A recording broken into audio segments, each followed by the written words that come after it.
한 주간 국내 자동차 소식을 리뷰남자 오토트렌드입니다. 안녕하세요, 오토트렌드입니다. 오늘은 월요일이 시작이 되고 있습니다. 매주 월요일은요 바로 국내 자동차 소식과 관련된 이야기들을 여러분께 전해드리고 있습니다. 오늘은요 총 5가지를 준비를 했고요. 그러면 시작을 해보도록 하겠습니다. 일단 첫 번째 소식은요 바로 쌍용차 이야기인데요. 쌍용차가 코로나19로 인해서 대주주의 자금 지원 철회와 국내외 판매 절벽으로 다시 한번 생존 위기에 처했다고 합니다. 정부의 지원 조건 하나였던 모기업의 추가 투자가 불발되면서요. 쌍용차 경영 정상화 계획 이행에 빨간불이 켜졌습니다. 지난 3일 쌍용차의 대주주인 마인드라 그룹이 자동차 계열사 마인드라는요, 이 코로나19에 다른 계열사 자금 배분 방안을 논의하기 위한 특별 이사회가 개최가 됐는데요. 이사회는 코로나19로 그룹사의 현금 흐름이 악화될 것을 예상해 쌍용차가 요청한 5천억 원의 신규 자금 투입을 거절했다고 합니다. 대신에 쌍용차가 사업 운영의 연속성으로 확보할 수 있도록 최대 40억 원의 일회성 자금성을 투입하는 방안은 승인이 됐다고 합니다. 앞서 쌍용차는요 2022년까지 3년간의 경영 정상화를 위해 필요한 자금 5천억 원을 마인드라에 요청한 바가 있습니다. 올해 초까지만 해도 마인드라는 사실 쌍용차의 요청에 대해 2,300억 원의 신규 투자를 약속을 했고요. 또한 이제 모기업과 우리 정부의 지원, 그냥 자구 노력을 병행하는 방안으로 경영 정상화의 밑그림을 그려왔습니다. 하지만 이 2,300억 원의 신규 투자를 사실 다 거절하면서 경영 정상화에 대한 이 큰 차질이 생겼죠. 아울러 마인드라는 쌍용차의 이 자금 마련에 대안을 찾을 것을 권고를 했고요. 새로운 투자자 프로젝트도 적극적으로 지원하겠다고 이렇게 밝혔다고 합니다. 모기업의 지원 중단에도 쌍용차는 그동안 추진했던 경영 정상화 방안은 흔들림 없이 지속해 나가겠다는 입장이고요. 지난해부터 쌍용차는 임직원 복지 중단과 재무 구조 개선, 순환 휴직 등 인건비 절감 방안을 포함해 고강도 경영 쇄신안을 마련해 진행했고요. 관계자는 신규 자금 조달을 위해 부산 물류센서 등 비핵심 자산 매각을 비롯해 다양한 현금 확보 방안을 통해 단기 유동성을 해소해 나갈 것이라며 경영 정상을 위해 3년간 필요한 5천 원의 자금은 마인드라가 제시한 다양한 지원 방안과 여러 이해 관계자들과의 협력을 통해 차질 없이 마련해 나갈 것이라고 이렇게 설명을 했다고 합니다. 하지만 이 같은 쌍용차의 자구 노력에도 불구하고요, 외부 자본 투입 없는 경영 정상화에는 한계가 보이고 있습니다. 사실 지난해부터 이 주력 차종의 판매 부진을 겪어온 데다 신규 차종을 투입하기 위해 막대한 개발 비용이 소요되기 때문인데요. 사실 결론적으로 말씀드리면 지금 쌍용차로서는요 결국 정부 지원에 대한 기대를 기울 수밖에 없었습니다. 사실 처음에 이런 게 약간은 사실 조짐이 보였었어요. 왜냐하면 사실 마인드라 사장이 지난해 1월에 우리나라 방한 일정주 산업은행을 찾아 쌍용차에 대한 지원 방안 논의했지만, 그래서 뭐 언급을 했죠. 근데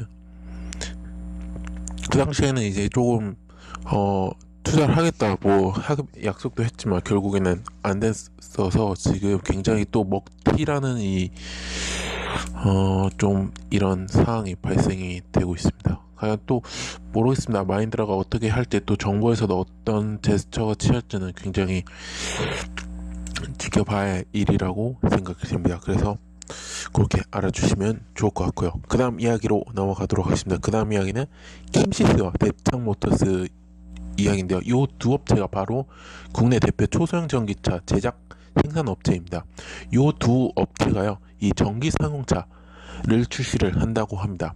두 회사 모두 승용 초소형 전기차를 내놨습니다. 하지만 시장 반응이 기대에 못 미치면서 고객층의 명확한 사용차 시장으로 중심으로 옮기고 있다고 합니다. 대창모터스는요 올해 상반기에 0.5톤급 전기차 밴을, 그리고 캠시스는 하반기에 또한 전기 트럭을 출시를 한다고 합니다. 특히나 대창 모터스는요, 이미 전기차 밴은 이미 국토부 주행 성능 평가가 진행 중으로 차량 플랫폼을 제외한 대부분 자체 기술로 완성이 됐습니다. 그리고 그 캠시스는 또 전기 트럭은 개발 막바지로 냉장과 냉동 탑차 형태까지 고려한 모델 라인업을 꾸린다고 합니다. 그래서 두 회사 모두 국산 리튬이온 배터리를 장착해 한 번 충전을 약 150km까지 주행하도록 완성을 한다고 하고요. 또한 이제 국가 기준에 따라 초소형 전기차 보조금 자격 기준에 부합하도록 제작이 됐다고 합니다. 실제로 구매할 때는 1000만원 이하대로 될 전망이라고 합니다. 사실 이제 왜냐하면 두 회사 모두 완성차 대기업이 아직 진출하지 않은 0.5톤급 전기 사용차에 대해 주춤했던 국내 초소형 전기차 시장 반격에 나선다는 전략이고요. 지금 승용 초소형 전기차 시장은 사실 1000만원대 가까운 정부 보조금에 불구하고 사실 지금까지 현재까지 등록된 차량은 1500대 수준이라고 합니다. 반면에 이제 초소형 상용차 시장은 우정사업본부가 이제 연내 발주물 0,000대를 등을 포함해 배달, 유통 등 친환경차를 요구하는 상업용 수요가 점차 늘어난다는 추세고요. 더욱이 또 0.5톤급 친환경차 시장은 아직까지 완성차 대기업이 진출을 않아서 저 시장 잠재력이 또한 높다는 것이 평가입니다. 그래서 지금 그렇게 알아주시면 좋을 것 같습니다. 그래서 이렇게 알아주시면 좋을 것 같고요. 그 다음 이야기로 넘어가겠습니다. 그 다음 이야기는 KT인데요. KT가 지금 전기차 충전 사업을 현재 하고 있습니다. 하지만 이 전기료 부담 때문에 중도 하차를 한다고 합니다. 네, 철수를 한다는 거죠. 왜냐하면 사실 6월 달부터 한전이 이 충전료 전기요금 인상을 이제 본격적으로 시작합니다. 그러니까 정확히 말하면 6월 달까지는 일단 현행 기준들을 하고 7월 달부터 이제 전기료가 올라간다고 합니다. 그래서 또한 이제 코로나19 확산 여파 등 시장 환경이 나빠지면서 국가 충전 서비스 사업 중도 포기하는 국내 첫 사례라고 합니다. 아까도 얘기했지만 이 충전료 전기요금 인상에 따른 시장 여파가 다른 충전 사업자로 변질지가 지금 주목이 되고 있는데요. 사실 KT가 2017년부터 수행해온 환경차 충전 사업에서 손을 뗐고요. 지난해 1일 날 환경부에서 충전 사업자 신청 응모에 참여하지 않는 것으로 확인이 되었다고 합니다. 올해부터 국가 충전 사업이 개방형으로 바뀌며 평가 후 사업자 선정의 신청 접수 방식으로 변경이 되었지만요. 기존에 13군데가 신청을 했는데 그 중에서 유일하게 KT가 참여하지 않았다고 합니다. 지금 KT가 사실 사업 초기부터 지금까지 공용 완속 충전소 7kW급 수는 약 6,600기라고 합니다. 그리고 또 어떻게 보면 이 국내 10여 개 국내 충전 사업자 가운데 파워큐브, 지엔텔 이어서 3위의 운영 규모라고 합니다. 파워큐브는 약 8,500기라고요. 지엔텔은 7,600기 정도 있다고 합니다. 그래서 대신에 이제 KT가 이제 철저하지만 이제 운영해온 이 충전 인프라와 운영 관리 등은 KT 계열사인 KT 링커스가 맡는 방안이 유력한 것으로 현재 알려지고 있고요. 사실 포기한 거는 여러분 알다시피 아까 얘기했다시피 제가 7월 1일부터 한전 전기차 충전료 전기 요금 정상화 시행에 가장 큰 원인으로 꼽히고 있고요. 그러니까 결국은 향후 2년 동안에 3배에서 4배까지 오른다고 합니다. 그래서 사실 어떻게 보면 이 업계나 소비자 모두 부담이자 충전 사용이 없는 충전기에 매달 지불해야 하는 기본료 항목에 사업자는 더 큰 부담으로 작용을 하고 있죠. 또 예산으로 또 충족을 하지만요, 국가 예산 충족하지만 또 유지 보수에 들어가는 비용을 고익하면 수익성을 어려운 상황입니다. 그래서 그리고 KT는 충전업계 경쟁사인 한국충전서비스의 지분 20%를 확보하면서 직원 파견 등 불공정 시장 환경을 제공하겠다는 논청을 받아온 것도 또 부담으로 작용을 했다고 합니다. 그래서 그렇게 알아주시면 될 것 같고요.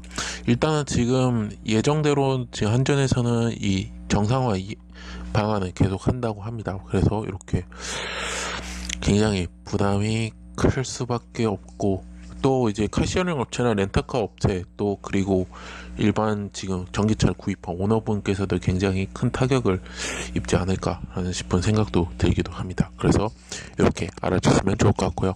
그 다음 이야기 바로 자동차 산업연합회가요, 정부의 30조 원 규모의 긴급자원 지원을 건의를 했다고 합니다. 알다시피 여러분, 코로나19가 사태가 장기화되면서 자동차 산업연합회가요, 정부에 30조 원 규모의 긴급 지원을 요청을 했다고 합니다. 사실 지난 9일 사실 코로나19 위기 극복을 위한 회의를 열었다고 합니다. 자동차 산업연합회는요, 한국자동차산업협회와 자동차 부품산업진흥재단, 한국자동차공학회, 한국자동차산업협동조합, 자동차 부품연구원 등으로 구성이 됐었고요. 연합회 6개 소속 대표들이 이날 회의에서 이 코로나19 확산에 따른 자동차 산업의 위기 현황과요, 업계 애로사항을 점검하고요, 수요 절벽기와 이후 수요 증폭기에 대한 대비하기 위한 업계 건의를 채택했다고 합니다. 연합회는 미국과 유럽 등 주요 시장이 코로나19 확산으로 정상적인 판매가 불가한 만큼 이달부터 수출이 급감할 것으로 내다봤고요. 부품 업계도 역시 3월달 매출이 20%에서 30% 감소한 상황에서 이번 달부터는 지금 감소폭이 클 것이라고 전망을 하고 있습니다. 그래서 또 연합회는 이런 상황에서도 정부가 이제 중소, 소상공인 등 취약계층 지원을 위해 발빠르게도 움직였어도 이 수출기업에 대한 혜택 마련도 미흡하다고 지적했고요. 특히 자영업, 중소기업 등 내수업종을 위해서라도 수출업종에 대한 보완 대책은 필수라고 강조를 했습니다. 그래서 예산을 지금 32조 8천억 원 이상의 유동성 공급 확대가 필요하다고 강조를 했고요. 구체적으로요, 국제 금융기관 1차에서 3차 협력사 기업 어우메이, 그 다음에 신용보증 기금의 PCBO 매입 규모 확대, 그 다음에 금융기관의 만기 연장, 완성차 자동차 관련 유동성 공급 지원, 그 다음에 자동차 수출 금융 지원 정책 마련 등을 제시를 했다고 합니다. 또 이제 위기에 직면한 기업의 경우는요, 법인세, 부가세, 개별 소비세 납부 유예와 4대 보험 납부 기한 유예하는 조치도 필요하다고 했습니다. 그리고 또 이제 휴직자가 또 발생하고 있어서 고용유직지원금 규모도 확대를 한다고 합니다. 호소를 했고요.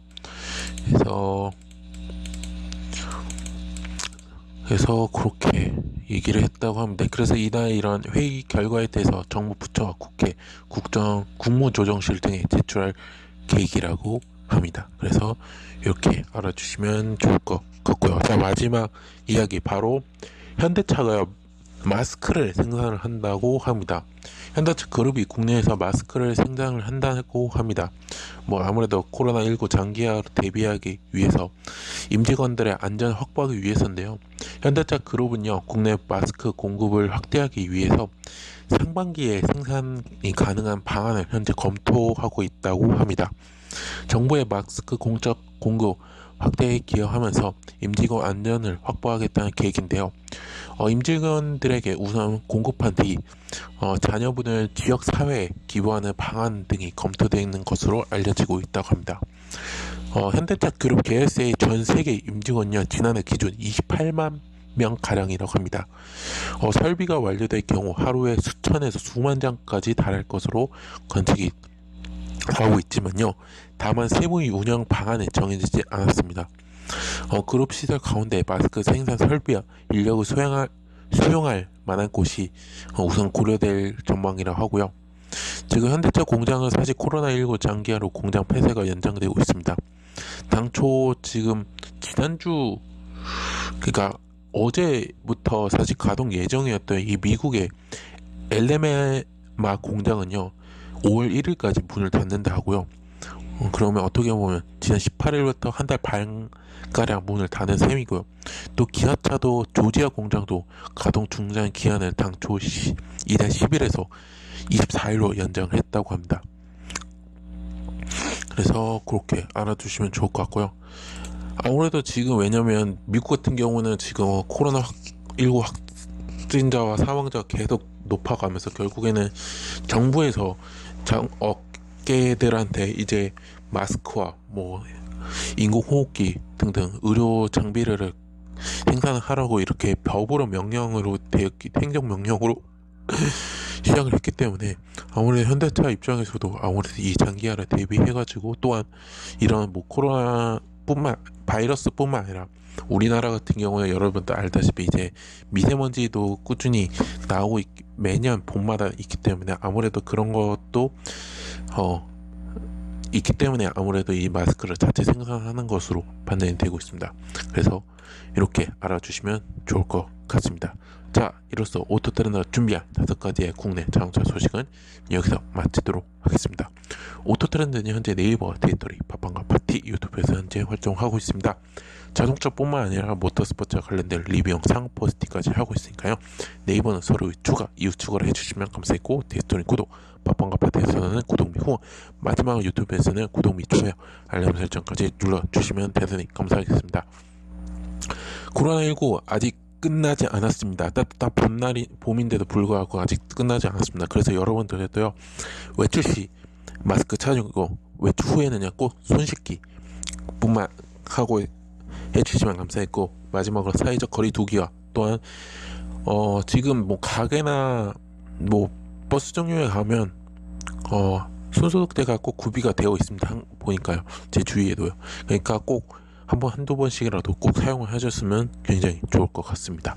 그래서 사회적 거리두기를 이번 주까지 하기 때문에 여러분 꼭 지켜주셨으면 감사하겠습니다. 그래서 그랬으면 좋겠고요. 저는 내일 국내 모터스포츠 소식에서 뵙도록 하겠습니다. 즐거운 월요일 되시길 바라겠습니다. 지금까지 오토트렌드였습니다. 감사합니다.